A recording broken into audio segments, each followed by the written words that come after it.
Hello friends, आप सभी के लिए इंपॉर्टेंट टॉपिक लेकर आया हूँ जो कि क्वाड्रेटिक इक्वेशन है, जो कि क्लास 10th के लिए काफ़ी इंपॉर्टेंट चैप्टर है।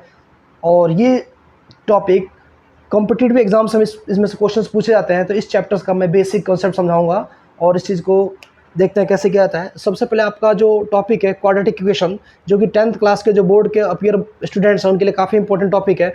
क्वाड्रेटिक इक्वेशन सबसे पहले आप देखें इसका स्टैंडर्ड फॉर्म।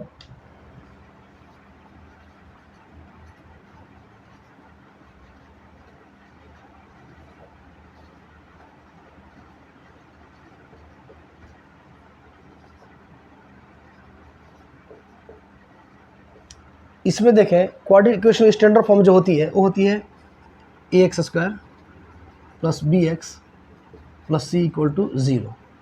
ये आपका क्वाड्रेटिक का स्टैंडर्ड फॉर्म है। फॉर एग्जांपल आप देख सकते हैं 2x² plus 6x plus 3 equal to 0। तो ये भी आपकी क्या है, क्वाड्रेटिक इक्वेशन है। क्वाड्रेटिक इक्वेशन में जो x वेरिएबल होता है, आपका वेरिएबल x भी हो सकता है, y हो सकता है, z समथिंग जो भी होगा, उसमें x की जो पावर होगी मैक्सिमम 2 होती है। इस प्रकार से आपका एक क्वाड्रेटिक इक्वेशन है। क्वाड्रेटिक इक्वेशन को सॉल्व करने के लिए हमारे पास मेथड है, हम इसको फैक्टराइजेशन मेथड सॉल्व कर सकते हैं। एक आपका होता है, इसको रूट्स फाइंड आउट करना होता है, इसमें हम रूट निकालते हैं डिस्क्रिमिनेंट मेथड से। तो डिस्क्रिमिनेंट निकालने के लिए यहाँ पे जो देखिए x² है, x² का कोफिशिएंट क्या है, a है, और यहाँ पे ओनली x का कोफिशिएंट क्या है, b है, और यहाँ पे कांस्टेंट आपका c है। फॉर एग्जांपल यहाँ पे इसको कंपेयर करें तो ये आपका 2a का काम करेगा और x का कोफिशिएंट 6 है, तो ये आपका b का काम करेगा, और यहाँ पे 3 है, विदाउट वेरिएबल ये आपका c होगा। तो इस तरीके से आपका a की वैल्यू हो गई 2 और b की वैल्यू हो गई 6 और c की वैल्यू हो गई 3। तो इस प्रकार से हम इसके कोफिशिएंट्स को लेते हैं, यानी x² का कोफिशिएंट ये हो गया, x का कोफिशिएंट b और एक कांस्टेंट आपका c है। तो डिस्क्रिमिनेंट होता है, जो डिस्क्रिमिनेंट d का जो फॉर्मूला होता है b² माइनस में 4ac होता है। यहाँ से आप इसकी डिस्क्रिमिनेंट की वैल्यू निकाल सकते हैं। तो b आपका 6 हो जाएगा और a आपका 2 हो गया और आपका 3 होगा। आप इसको सेट करेंगे, इसमें d की वैल्यू को कैलकुलेट कर लेंगे, तो आपका डिस्क्रिमिनेंट निकल जाता है।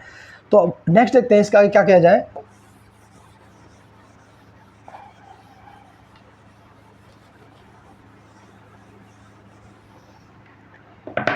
क्वाड्रेटिक इक्वेशन जब हम सॉल्व करते हैं तो क्वाड्रेटिक इक्वेशन सॉल्व करने पे इसके रूट्स निकलते हैं। इसके क्वाड्रेटिक इक्वेशन में 2 रूट्स निकलते हैं, जिसको x की वैल्यू 2 निकलती है, उसमें रूट्स को हम अल्फा एंड बीटा भी कहा जाता है।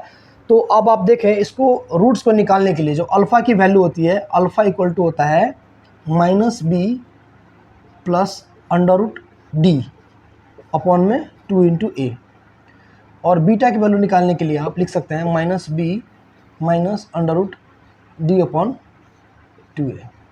इस तरीके से हम वैल्यू को निकाल सकते हैं। d इज इक्वल टू आपका डिस्क्रिमिनेंट है जो आपने की पहले निकाला है। d इज इक्वल टू क्या होता है, b² माइनस में 4ac। यहाँ पर हम d की जगह ये चीज़ भी लिख सकते हैं, चाहे तो ऐसे लिखें। तो आप इससे हम डिस्क्रिमिनेंट निकाल सकते हैं। हम d की वैल्यू कैलकुलेट करने के बाद हम बता सकते हैं कि हमारे रूट्स की वैल्यू क्या होगी, रियल होगी या फिर इमेजिनरी होगी। सपोज करिए आप किसी क्वेश्चन को सॉल्व करते हैं,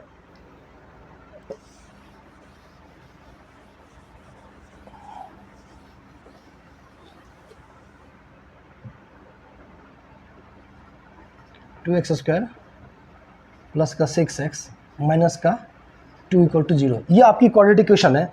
इस क्वेश्चन को, इस क्वाड्रेटिक इक्वेशन देखा जाए, x² का जो कोफिशिएंट 2 है और x का कोफिशिएंट क्या 6 है, और यहाँ पे कांस्टेंट 2 है, यानी कि ये इक्वेशन स्टैंडर्ड फॉर्म से कंपेयर की जाए, x² ax² plus bx plus का c इक्वल टू 0, ये आपकी क्वाड्रेटिक इसके इक्वल है। बस यहाँ पर नेगेटिव साइन है, तो आप इससे a की वैल्यू कैलकुलेट कर सकते हैं। जो a की वैल्यू निकलेगी आपकी 2 हो जाएगी, और b की वैल्यू आपकी हो जाएगी 6, और जो c की वैल्यू होगी वो आपकी यहाँ पे क्या है, 2, यानी कि माइनस का 2 आ जाएगा विद साइन के साथ।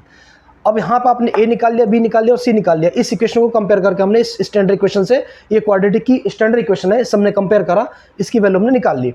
अब आप d इज इक्वल टू निकाल सकते हैं। d इक्वल टू होता है b² माइनस में 4ac। आपने इसको सॉल्व किया, b की वैल्यू रखेंगे आप 6 का स्क्वायर माइनस 4 इंटू a की वैल्यू क्या आपकी है, 2 है, और c की वैल्यू आपकी क्या है, -2। आप इसको सॉल्व करेंगे, ये आपका आ जाएगा 36 माइनस, ये आपका आ गया 16। आपने इसको सॉल्व किया, लेकिन यहाँ पर माइनस है और यहाँ पर माइनस है, ये माइनस का 2 है जो कि ऑलरेडी यहाँ से था, आप इसको माइनस माइनस ये प्लस हो जाएगा। तो आप इसको अब सॉल्व करते हैं तो d इज इक्वल टू निकल गया आपका 52।